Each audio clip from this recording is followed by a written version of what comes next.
kajian atau motivasi ya tentang Al-Quran. Nah, sebelumnya marilah kita buka dulu dengan baca basmalah. Bismillahirrahmanirrahim. Untuk hari ini kajian kita adalah tentang motivasi Quran dan insya Allah akan selesai di jam 6 ya. Karena beberapa ayah bunda akan siap-siap untuk menjemput ananda sekalian. Kemarin kita sudah bahas tentang firman Allah Subhanahu wa taala surat Al-Baqarah, yaitu Alif Lam Mim dzalikal kitabu la raiba fihi hudal lil muttaqin, bahwa dalam Al-Qur'an ini tidak ada keraguan ya, dari segi hurufnya, dari segi susunan kalimatnya, ayatnya, suratnya, maknanya ya. Berita yang disampaikan, janji yang dituliskan ya, semuanya tidak ada keraguan. Hak kebenarannya ya. Makanya disebutnya Al-Quran itu adalah hak. Al-haqqu mir rabbik. Jadi kebenaran yang datang dari Allah Subhanahu wa taala yang maha benar. Nah, hudal lil muttaqin, dan ini semua akan menjadi petunjuk bagi orang-orang yang bertakwa. Insyaallah hari ini kita akan bahas motivasi yang berikutnya terkait dengan surat Ar-Rahman ayat 1 sampai 4. Allah Subhanahu wa taala berfirman, Ar-Rahman 'allamal Qur'an khalaqal insana 'allamahul bayan. Ar-Rahman. Ar-Rahman adalah salah satu dari sifat ya, nama dan sifat Allah Subhanahu wa taala. Ar-Rahman ya. Ar-Rahmanu 'alal arsyistawa ya. Allah yang Maha Rahman ya. Kalau dalam bahasa kita, Ar-Rahman itu diartikan apa ya Bunda? Yang Maha Pengasih itu ya. Sering disebutkan Ar-Rahmanir Rahim saat diterjemahkan Ar-Rahman yang Maha Pengasih, Ar-Rahim yang Maha Penyayang gitu ya. Atau yang Maha Pemurah dan yang Maha Penyayang. Uh, Kalau dalam lafaz Arabnya ya, apa bedanya Ar-Rahman dengan Ar-Rahim? Maka Ar-Rahman adalah keluasan dari rahmat Allah Subhanahu wa taala. Jadi yang begitu deras, begitu banyak, begitu luas ya, tak terhingga rahmatnya Allah Subhanahu wa taala. Sehingga rahmat ini meliputi semua makhluknya. Rahmat ini dibutuhkan oleh seluruh makhluknya. Ya. Dan rahmat ini meliputi hambanya, baik yang beriman maupun yang ingkar. Itu namanya Ar-Rahman. Ya, jadi Ar-Rahman itu kasih sayang Allah Subhanahu wa taala yang diberikan oleh Allah kepada semua hambanya, semua makhluknya, semua manusia, baik itu yang mukmin maupun yang kafir. Itu namanya Ar-Rahman. Ya. Beda dengan Ar-Rahim. Kalau Ar-Rahim ya, itu adalah kualitas dari nikmat Allah, rahmat Allah itu sendiri, dan hanya diberikan khusus kepada hamba-hambanya yang beriman dan bertakwa ya. Jadi itu bedanya Ar-Rahman dengan Ar-Rahim. Nah, dua nama ini, dua sifat ini ya, yang selalu sering kita baca ya, karena dia terhubung dengan lafadznya, dengan nama aslinya, yaitu Bismillahirrahmanirrahim. Nah, dari 99 nama ya, yang ditempelkan dalam Bismillah itu dua, yaitu Ar-Rahman, Ar-Rahim. Ini menunjukkan betapa kita tidak akan lepas dari rahmat Allah Subhanahu wa taala. Kita bisa ibadah karena rahmat Allah ya. Kita bisa kuat karena pertolongan rahmat Allah ya.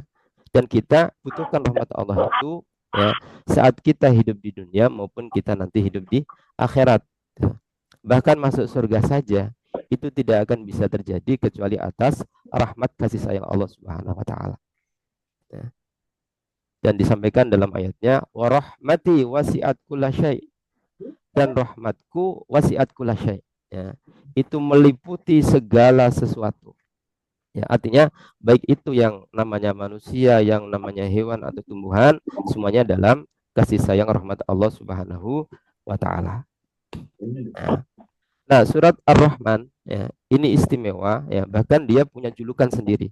Disebutnya adalah Arisul Quran ya. Apa? Pengantinnya Al-Quran. Gitu. Ya. Dan di surat Ar-Rahman ini ada satu ayat yang diulang terus-menerus. Ya. Apa itu? Apa, Pak? Fabi ayyi ala'i rabbikuma tukadziban. Maka dengan nikmat Tuhanmu yang mana yang kamu dustakan? Ya. Jadi di awal ayat ini berbicara tentang rahmat kasih sayang Allah. Kemudian dalam, ya, ayat-ayat yang lain diungkap nikmat rahmat mana lagi yang kamu dustakan. Gitu. Seolah-olah Allah ingin menyampaikan, ya, nikmat Allah itu tidak terhitung, tidak terhingga, dan itu dikasih semua sama Allah gara-gara sifat Rahman ini. Gitu. Nah, sentuhan rahmat yang paling utama diberikan oleh Allah kepada hambanya adalah Al-Quran. Sebelum nikmat yang lain, nikmat yang paling istimewa Allah berikan kepada hambanya adalah nikmat Al-Quran. Makanya Ar-Rahman Allamal Quran. Nah, orang mungkin pengen, ya, ada yang pengen ini itu macam-macam, ya kan? Tetapi, ya, saat Allah berikan rahmat kasih sayang, ya, saat Allah berikan rahmat kasih sayang, maka nikmat terbesarnya adalah Al-Quran. Ar-Rahman Allamal Quran. Sebelum Allah menyebut yang lain nih, menyebut harta, menyebut anak keturunan, menyebut pangkat jabatan, Allah sebutkan Allamal Quran. Ya. Jadi orang yang diajarkan oleh Allah Al-Quran itu adalah orang yang paling disayang oleh Allah Subhanahu wa Ta'ala. Maka siapa yang ingin disayang oleh Allah, mendapatkan rahmat kasih sayang Allah, mendekatlah kepada Al-Quran. Keluarga yang ingin bahagia dapat rahmat kasih sayang Allah, jadikan keluarga Ahlul Quran. Orang yang pengen dikasih rahmat oleh Allah, tak terputus rahmatnya mulai dari di dunia, di alam kubur sampai di akhirat, jadilah min ahlil Quran. Orang yang pengen mulia di akhirat di sisi Allah adalah Ahlul Quran. Kenapa? Saking mulianya, dalam setiap ayat yang dibaca nanti di akhirat, Allah angkat derajatnya. Ya. Kalau hitungan derajat di akhirat itu bainas sama'i wal ard, antara langit dan bumi. Tuh. Sepanjang dia masih sanggup membaca ayat, maka terus naik derajatnya. Ya. Sampai akhir ayat yang sanggup dia baca. Ya. Makanya dalam rangka itu hadirin rahimakumullah, ya, kita belajar, sama-sama belajar tentang Al-Quran. Untuk apa? Bukan untuk anak kita sebenarnya, bukan hanya untuk anak kita, tapi justru untuk kebutuhan kita. Agar apa? Agar mendapatkan rahmat kasih sayang Allah Subhanahu wa Ta'ala. Ar-Rahman. Ya. Orang-orang kafir, ya, itu bertanya, ya. Wa idza, dalam surah Al-Furqan, ya, ayat 60. Allah sampaikan, wa idza qila lahum usjudu lirrahman, dan ketika orang-orang kafir itu diminta atau disuruh usjudu lirrahman, kamu sujudlah lirrahman, ya, kepada zat yang maha kasih sayang. Karena kamu itu udah dikasih sama Allah yang maha penyayang. Tak peduli kamu maksiat apa enggak, tak peduli kamu ingkar apa enggak, Allah kasih. Wa idza qila lahum usjudu lirrahman qalu, mereka balik bertanya, wa marrahman, siapa ar-Rahman itu? Anasjudu lima ta'muruna wa zatuhum nufura, apakah kamu nyuruh, ya, untuk menyembah kepada Allah zat yang maha Rahman? Ya, mereka enggak mau. Ngapain? Kenapa? Ya. Wa zadahum nufura, dan oleh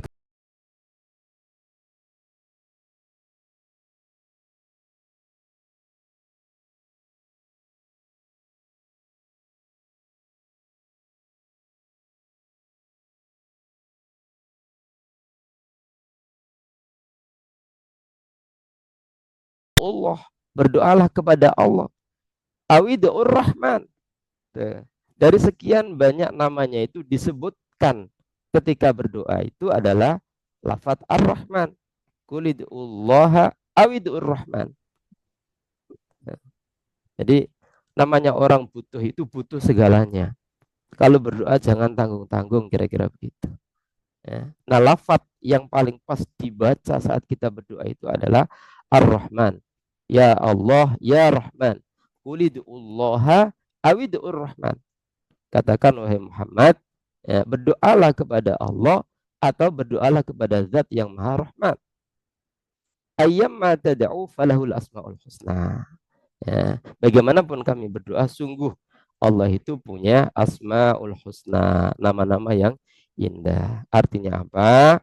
Tersirat dalam ayat ini, setelah kita memohon rahmat Allah, nah baru dah tuh kita minta apa? Ya Allah, ya Ghani yang maha kaya, kayakan hambamu. Ya Allah, ya Rafi, yang maha ngangkat derajat, angkatlah derajat kami.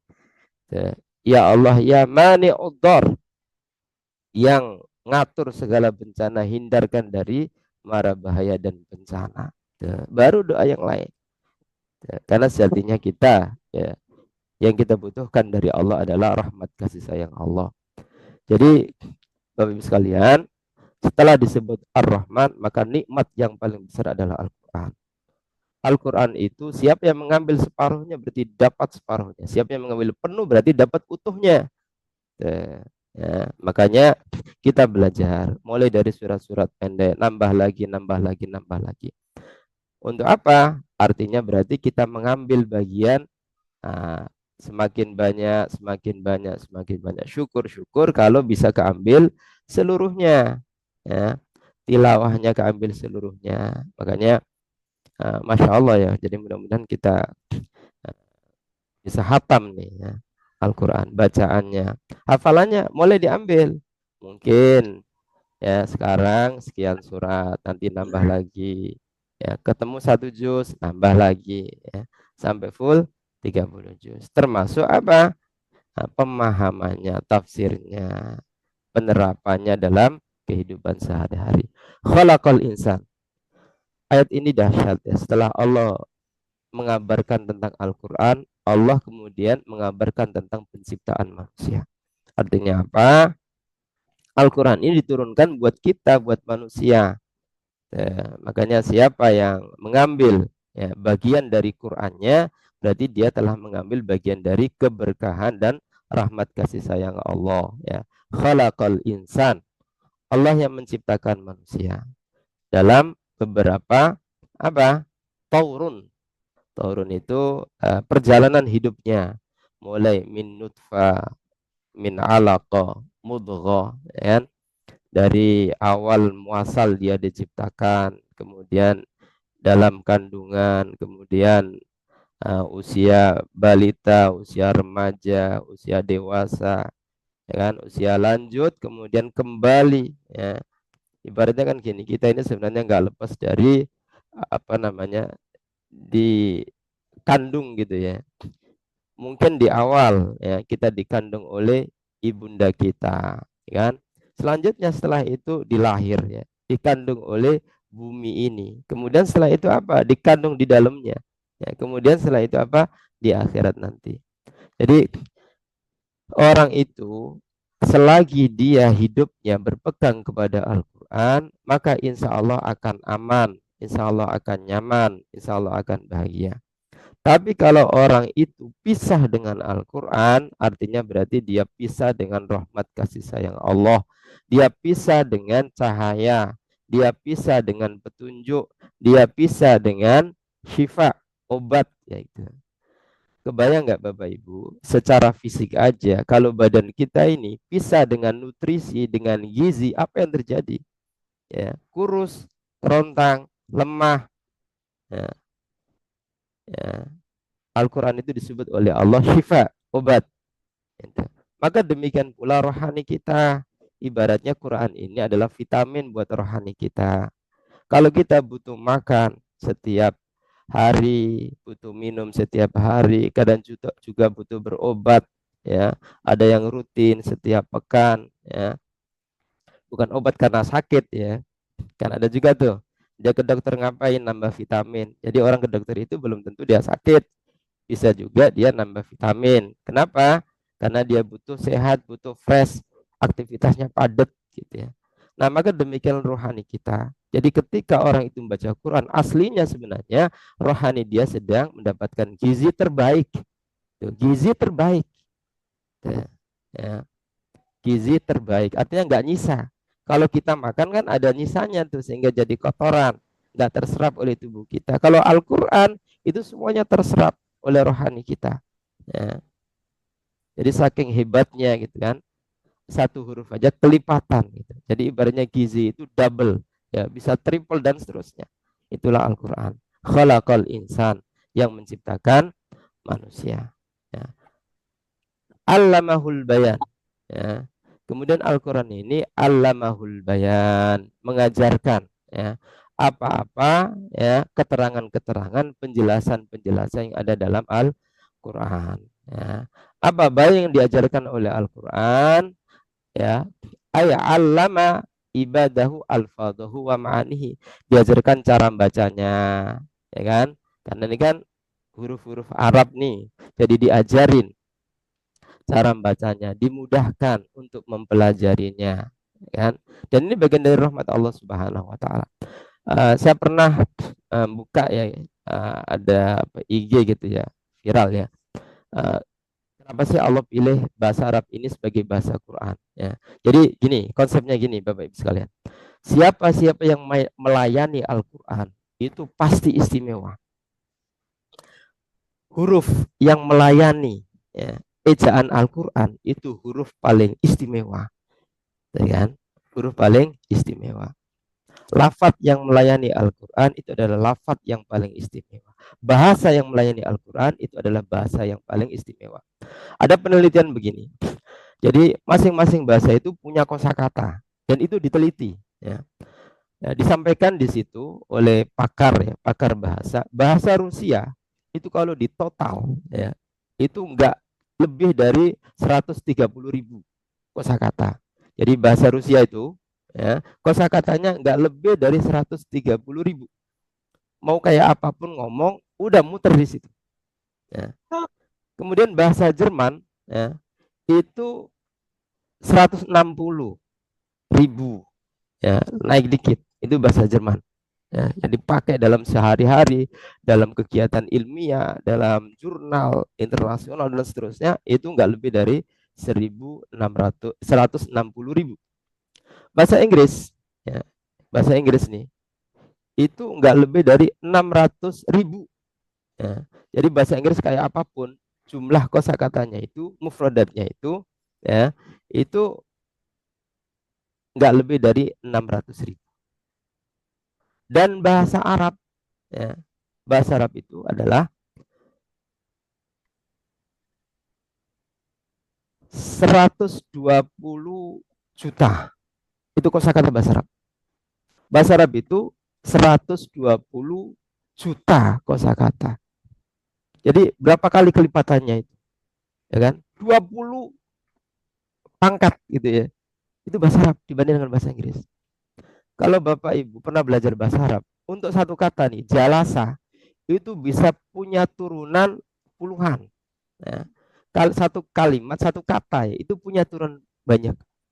Ya, jalasa, bisa ya jelisu, bisa julus, bisa majlis, bisa jalsah, gitu ya. Banyak ya.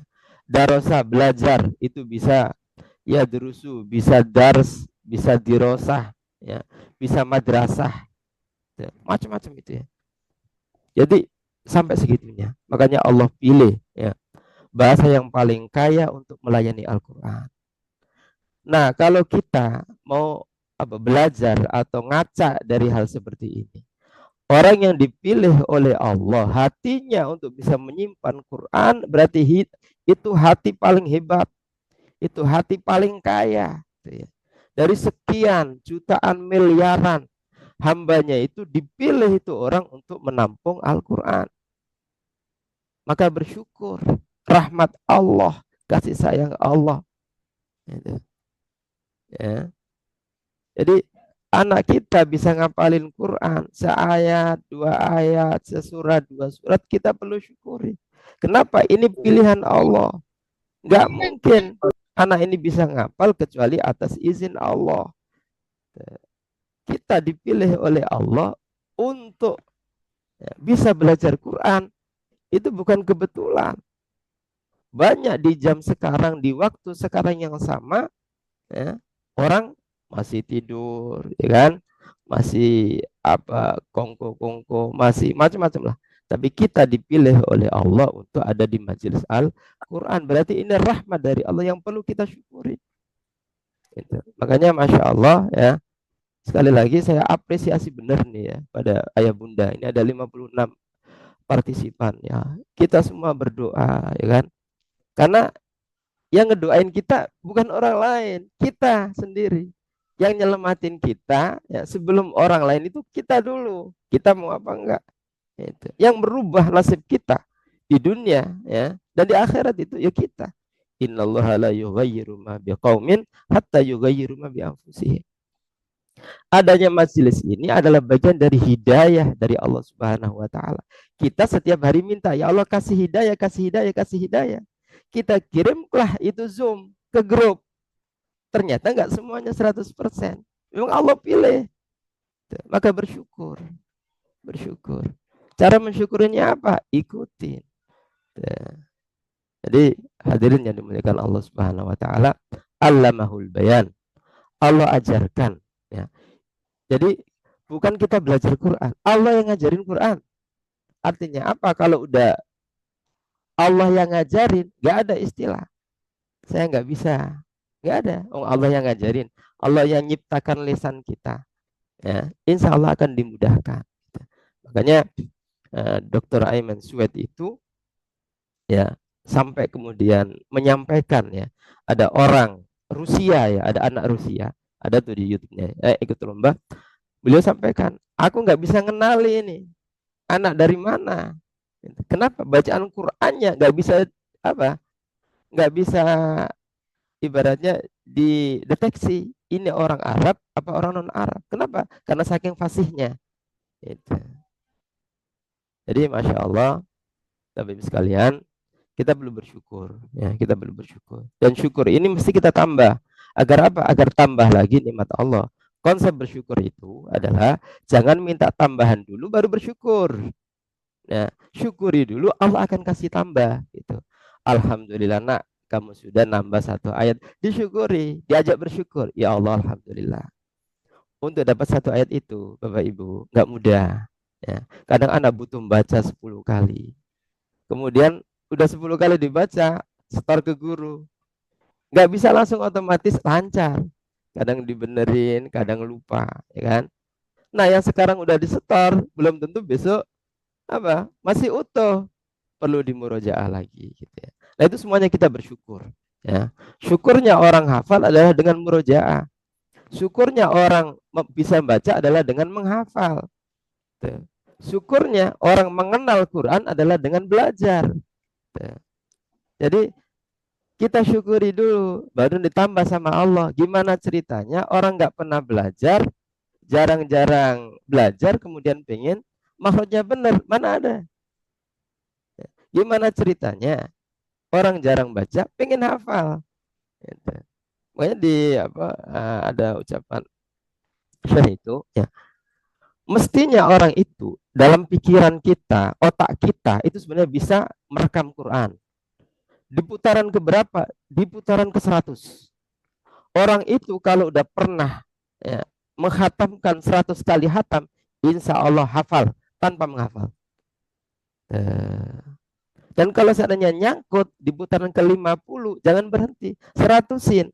Agar apa? Nah, agar otak kita benar-benar apa? Tertulis, ibaratnya begitu. Ya. Makanya kencangnya orang menghatamkan itu akan memudahkan dia menghafal. Ya. Nah kadang kita nggak tahan nih, Bapak Ibu, ya kan? Nah, baca, udah hafal belum? Jadi sekarang suruh baca, sekarang juga suruh hafal, ya kan? Gak apa-apa, anak punya proses, punya waktu, ya. Mudah-mudahan ya, anak-anak kita, remaja-remaja kita dimudahkan oleh Allah menjadi ahlul Quran, termasuk kita sebagai orang tuanya. Ya. Harapan kita ya dalam kehidupan ini adalah anak itu investasi terbaik. Ya. Bagaimana kita menginvestasikan ya amanah dari Allah ini, titipkan dia, sandingkan dia, dekatkan dia dengan Al-Quran secara bacaan, secara hafalan. Masya Allah, Ini saya juga melihat nih ya kan, dari kelas 4 sudah mulai banyak nih ya, kelas 4 ya, kelas 5 sudah hampir ya. Kemudian kelas 2 udah mulai ada nih. Kelas 2 udah mulai ada alhamdulillah. Kelas 3 dan seterusnya ya. Bapak Ibu kita perlu bersabar ya. Bersabar dan terus berdoa. Jadi baca Ar-Rahman, ya Allah ya Rahman ya Rahim ya Rahman ya Rahim. Jadikanlah kami min ahlil Quran. Engkau telah berjanji dalam lafadzmu Ar-Rahman 'allamal Quran khalaqal insan 'allamahul bayan gitu ya. Sehingga mudah-mudahan dimudahkan oleh Allah. Doa terbaik bagi seorang anak adalah dari orang tuanya kan. Bapak Ibu sekalian, insya Allah untuk sementara cukup ya, karena memang ayah bunda juga belum menjemput anak-anak sekalian. Sekali lagi kami ucapkan jazakumullah. Mudah-mudahan ini bisa menjadi manfaat buat kita semua ya. Dan kami atas nama sekolah juga mohon untuk bisa didoakan ya. Jadi saling mendoakan, mudah-mudahan ya guru-guru yang ada di sini diberikan keistiqomahan, diberikan kesabaran ya, diberikan kekuatan lahir batin untuk bisa mendampingi ananda sekalian ya, berbagi dengan ilmu yang ada ya. Saya kira itu ayah bunda sekalian, terima kasih dan mohon maaf untuk kali ini kita rasa cukup. Dan ini ayah bunda, udah saya pernah kirim file ini belum? Belum ya? Nanti saya kirim. Jadi ini file motivasi yang disampaikan juga ke anak-anak. Kita punya ya. Jadi anak itu tidak hanya disuruh kenceng, tapi juga dikasih motivasi. Sehingga sekenceng apapun mereka tidak akan mengeluh. Dan ini saya coba tularkan ke ayah bunda. Artinya apa? Ketika di sekolah dikasih seperti itu, di rumah dikasih seperti itu, insya Allah ya akan menjadi lancar, akan menjadi termotivasi, semangat gitu ya. Kalau ayah bunda semangat, maka anaknya nular ya, jadi semangat semuanya ya. Tapi mungkin itu yang bisa Anda sampaikan. Sekali lagi terima kasih, jazakumullah khair. Kita tutup dengan sambil hamdalah. Alhamdulillahirabbil alamin. Subhanakallahumma wa bihamdika asyhadu an la ilaha illa anta astaghfiruka wa atubu ilaik. Assalamualaikum warahmatullahi wabarakatuh. Waalaikumsalam.